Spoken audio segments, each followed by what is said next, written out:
Hey guys, तो स्वागत है आपका कैप्टन बीटू के चैनल में, जहां आज हम ब्रेक डाउन करने वाले हैं doctor strange multiverse of madness की टीवी स्पॉट का और ट्रेलर का। साथ ही साथ आप लोगों के मन में ये जो कंफ्यूजन है कि ये सुपीरियर आयरन मैन है या फिर कैप्टन मार्वल, उसको भी यहाँ पे क्लियर कर देंगे। तो बिना किसी देरी के डायरेक्ट वीडियो पे आते हैं, बट उस पर जाने से पहले एक स्पॉइलर वार्निंग इन केस अगर आप स्पॉइलर से बचना चाहते हैं। हम शुरुआत करते हैं इस शॉट से, जहां वांडा की आंखों में जूम इन किया जाता है, जो कि सैम राइमी के डायरेक्टिंग स्टाइल को दिखाता है, जिसको देखकर मुझे स्पाइडरमैन 2 का ये सीन याद आ गया था, जहां पे डॉक्टर ऑक्टोपस की आंखों से जूम आउट किया जाता है। इसके अलावा अगर हम ये मानकर चलें कि ट्रेलर में जो दिखाया जा रहा है वो सब सही ही हो, तो हो सकता है कि ये सीन में प्रोफेसर एक्स वांडा के ऊपर काबू पाने की कोशिश कर रहे हैं एंड इसमें शायद तक वो कामयाब भी होते हैं, जिसके बाद से वांडा यहाँ कुछ पल के लिए रुक जाती है। और एक बात कि कई लोग इसको ज़ॉम्बी वांडा कह रहे हैं, जो कि वो हो भी सकती है, एज टीवी स्पॉट के अंदर हमें ज़ॉम्बी डॉक्टर स्ट्रेंज तो दिखा दिए गए हैं, लेकिन अगर आप ध्यान दोगे तो ये जो खून से लटपट वांडा हमें यहाँ पे दिखाई जा रही है, इसका बैकग्राउंड कोई शिप कंटेनमेंट के अंदर का लग रहा है। और सिमिलर बैकग्राउंड हमें डॉक्टर स्ट्रेंज, अमेरिका चैवेज और क्रिस्टिन पार्मर के पीछे भी दिखाया गया था इस सीन के अंदर, जहां पर डॉक्टर स्ट्रेंज अपने आई ऑफ अगामोटो की मदद से इस दरवाजे के ऊपर जादू करते हैं, जिसके वजह से ये दरवाजा खुलता है किसी तिलिस्मी जगह में, जिसका ग्लिम्स हमें ट्रेलर में ही देखने को मिल गया था। क्योंकि ये मूवी PG-13 होने वाली है, तो हो सकता है कि ये जो ज़ॉम्बी वांडा लग रही है, ये असल में ज़ॉम्बी वांडा ही नहीं, बल्कि इस मूवी के अंदर दिखाई जाने वाली कई सारी वांडा में से कोई एक वांडा होगी, जो कि यहाँ पे डॉक्टर स्ट्रेंज, अमेरिका चैवेज और क्रिस्टिन पार्मर के पीछे है। लेकिन उसके पास जाने से पहले उसे कई लोगों को मारना होता है, जिसके खून के चींटे इसके ऊपर पड़ रहे हैं। अब मारना पड़ रहा है तो उसको तो वो लोग दिखा नहीं सकते हैं, क्योंकि अगर वो उसको दिखा देंगे तो PG-13 रहेगा नहीं, इसीलिए खून के छींटे के साथ ही वो लोग अपना काम चला रहे हैं। उसी के वजह से ये दिखने में थोड़ी सी ज़ॉम्बी वांडा जैसा लग रही है।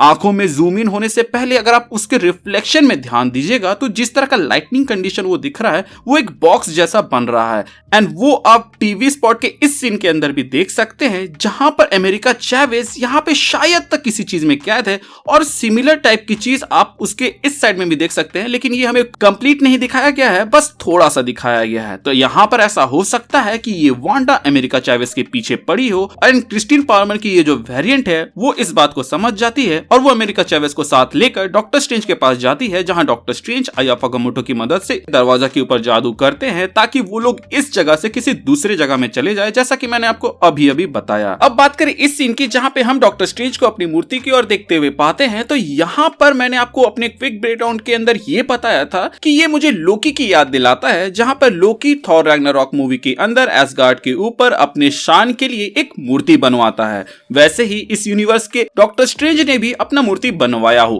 बट मूर्ति हमेशा दो लोगों की बनवाई जाती है। पहला वो जो अपने घमंड या फिर अपने शान के लिए बनवाता हो, जैसे कि लोकी थॉर रैग्नारॉक में बनाता है, या फिर दूसरे टाइप के लोग जो किसी के ऑनर या रेस्पेक्ट पे बनाते हैं। यूजुअली जो ऑनर और रेस्पेक्ट पे बनाया जाता है वो उस इंसान के गुजरने के बाद ही बनाते हैं। तो हो सकता है कि ये एक ऐसा यूनिवर्स है जहां पे डॉक्टर स्ट्रेंज ने खुद को सैक्रिफाइस कर दिया हो, और अगर ऐसा हुआ है तो पॉसिबिलिटी है कि जो मैंने थ्योरी दिया था कि एक ऐसा यूनिवर्स है जहां पर डॉक्टर स्ट्रेंज स्नैप करते हैं और मर जाते हैं और आयरन मैन जिंदा बच जाता है, जो कि आगे जाके आयरन मैन सुप्रीम बनता है, वो शायद तक सच हो सकता है। अगर आपने मेरी वो वाली वीडियो नहीं देखी है तो उसको जरूर चेकआउट कर दीजिएगा, लिंक मैं आपको डिस्क्रिप्शन में दे दूंगा। इस दुनिया का डॉक्टर स्ट्रेंज नहीं रहा है, इस बात के प्रूफ के तौर पे मैं आप लोगों को थोड़ा सा ध्यान देने बोलूंगा चार्ल्स जेवियर के डायलॉग्स पे, जहां पर वो ये बताते हैं कि हमें लगता है कि इसे सच्चाई बता देनी चाहिए, जो मे बी इस सीन में कुछ इस तरह प्ले आउट हो रहा होगा, जहां पर हमारे डॉक्टर स्ट्रेंज कहते हैं कि मुझे अपने वेरिएंट यानी कि इस यूनिवर्स के डॉक्टर स्ट्रेंज से बात करने दो,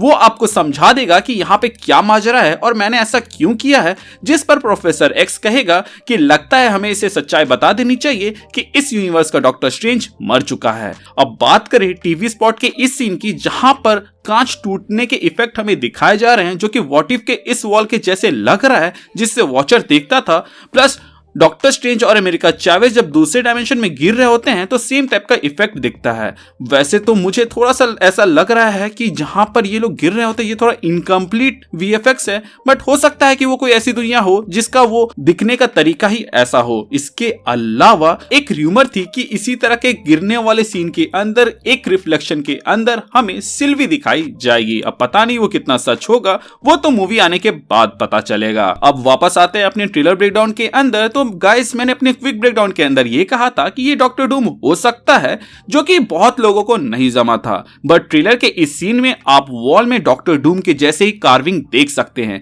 एंड ये बैकग्राउंड बहुत हद तक मैच खाता है इस सीन के बैकग्राउंड से जहां पे आप वांडा को देख सकते हैं। तो यहां पर जो अमेरिका चैवेज जंप मार के पंच मारने की कोशिश कर रही है वो शायद तक वांडा को ही टारगेट कर रही है। इसके अलावा वांडा की आंखों के नीचे जो डार्क सर्कल्स आप देख रहे हैं वो रात जागने की वजह से नहीं बल्कि डार्क एनर्जीज या डार्क पावर यूज करने की वजह से है। इस सीन के अंदर अल्ट्रॉन बॉट्स जब डॉक्टर स्ट्रेंज को इल्यूमिनाटी के टीम मेंबर के पास ले जा रहे होते हैं तब आप यहाँ पर एक तलवार पकड़े हुए कैरेक्टर की मूर्ति देखते हैं, विच इम्प्लाइज कि मे बी ये कैरेक्टर इल्यूमिनाटी का हिस्सा बन सकता है। लेकिन जैसा कि मैंने आपको अपने क्विक ब्रेकडाउन के अंदर बताया था कि इल्यूमिनाटी के जितने भी मेंबर हैं उनमें से कोई भी तलवार यूज नहीं करता है। तो ऐसा हो सकता है कि इस यूनिवर्स का इल्यूमिनाटी बनाने का फॉर्मेशन थोड़ा सा डिफरेंट हो और वो कुछ इस तरह हो, जैसे कि अवेंजर से आयरन मैन आ गया, प्रोफेसर एक्स-मैन की तरफ से आ गए, ब्लैक बोल्ट आ गए इनह्यूमन की तरफ से, नेमोर आ गया पानी के नीचे से, ब्लैक पैंथर आ गया वाकांडा से। तो जो एक जगह बच रही है वो एसगार्ड के लिए बच रही है। अब थॉर तो भैया वॉरियर है और वो ऐसे मूर्ति बनाने वाले चीजों से तो ऊपर ही है। तो हो सकता है कि यहाँ पर जो ये तलवार पकड़े हुए कैरेक्टर है वो एसगार्ड से हेमडाल हो सकता है। लेकिन अगर हेमडाल यहाँ पर रहेगा तो उसका जॉब कौन करेगा? तो मे बी ये थॉर का भाई बाल्डर ओडिनसन हो सकता है। डॉक्टर स्ट्रेंज का ये बुक के मदद से मैजिक परफॉर्म करने वाला सीन तो पहले हमें एक शॉट का ही लग रहा था, लेकिन अगर आप बैकग्राउंड पे ध्यान देंगे तो वो थोड़ा सा डार्क प्लस डिफरेंट हो जाता है थ्रू आउट द सीन। मतलब कि इस तरह का स्पेल डॉक्टर स्ट्रेंज या तो कई बार मूवी के अंदर करते हैं और इसी का फायदा उठाते हुए मार्वल वालों ने यहाँ पे मस्त ट्रांजिशन बनाया है, या फिर ये सीन असल में एक ही था बट वो बैकग्राउंड चेंज कर दे रहे हैं। और यहीं पर आपका उस सवाल का भी जवाब है कि ये कैप्टन मार्वल है या फिर सुपीरियर आयरन मैन, क्योंकि अगर आप टीवी स्पॉट वाले इस सीन को देखें तो आपको लगेगा कि ये सुपीरियर आयरन मैन है, लेकिन अगर आप ट्रेलर को देखें तो वो आपको लगेगा कि कैप्टन मार्वल है। अब आपका क्या मानना है आप हमें कमेंट सेक्शन के अंदर बता सकते हैं, क्योंकि ये लोग जो कट सीन के साथ ट्रांजिशन कर रहे हैं ये बहुत ही धाकड़ है। इसके अलावा इस सीन में हम यहाँ पर दो वांडा को देखते हैं जो कि वेस्टव्यू वाले घर में रहते हैं, जिसके दो कारण हो सकते हैं। पहला ये कि प्रोफेसर एक्स यहाँ पे उसके साथ माइंड गेम्स खेल रहे हैं, या फिर ऐसा भी हो सकता है कि ये दोनों अलग अलग यूनिवर्सेस से हैं और ये दोनों आमने सामने हैं। डॉक्टर स्ट्रेंज की इस नटराज वाले पोज के ऊपर मैं क्या ही बोलूं, क्योंकि मुझे तो पहले ये ब्लैक प्रीस्ट की याद दिलाया, लेकिन जैसा कि मैंने अपने क्विक ब्रेकडाउन के अंदर कहा था कि ये देखने में ज़ॉम्बी डॉक्टर स्ट्रेंज के जैसा ही लग रहा है। प्लस ज़ॉम्बीज मांस खाते हैं और हड्डी छोड़ देते हैं, जो कि भरपूर हमें ट्रेलर के शुरुआती इस शॉट में देखने को मिल गया था। सो गाइस, आज के लिए बस इतना ही। अगर आपको अभी भी कंफ्यूजन है कि ये सुपीरियर आयरन मैन है या कैप्टन मार्वल, तो इसके ऊपर मैं एक डेडिकेटेड वीडियो बना सकता हूं जो कि थोड़ा सा छोटा ही होगा, क्योंकि फिलहाल मैं अभी भी 2 और ब्रेकडाउन वीडियो लाने वाला हूं doctor strange multiverse of madness के टीवी स्पॉट और ट्रेलर में दिखाए गए चीजों से। बाकी हमसे कोई डिटेल मिस से गई हो तो आप हमें कमेंट सेक्शन के जरिए बता सकते हैं, या फिर कोई थ्योरी हो तो वो भी आप हमें कमेंट सेक्शन के जरिए बता सकते हैं। अगर हमें अच्छा लगा तो हम उसे अपने आने वाले वीडियो में इंक्लूड कर देंगे। बाकी वीडियो अच्छा लगा हो तो चैनल को सब्सक्राइब कर दीजिएगा। बाकी पुराने हैं तो प्लीज चेक कि आपने बेल आइकन दबाया है या नहीं। अगर आपने दबा दिया है तो वेल एंड गुड, और अगर आपने नहीं दबाया है तो उसे दबा दे, ताकि जब भी मैं कोई वीडियो डालूं उसका नोटिफिकेशन आपको जाए। इसके अलावा हमारे चैनल का एक छोटा सा मोटो है जो कि ये लोगों की मदद करे, अपना ख्याल रखे and keep moving forward, current लगाकर आगे बढ़ते रहें। Thank you for watching this video, stay tuned.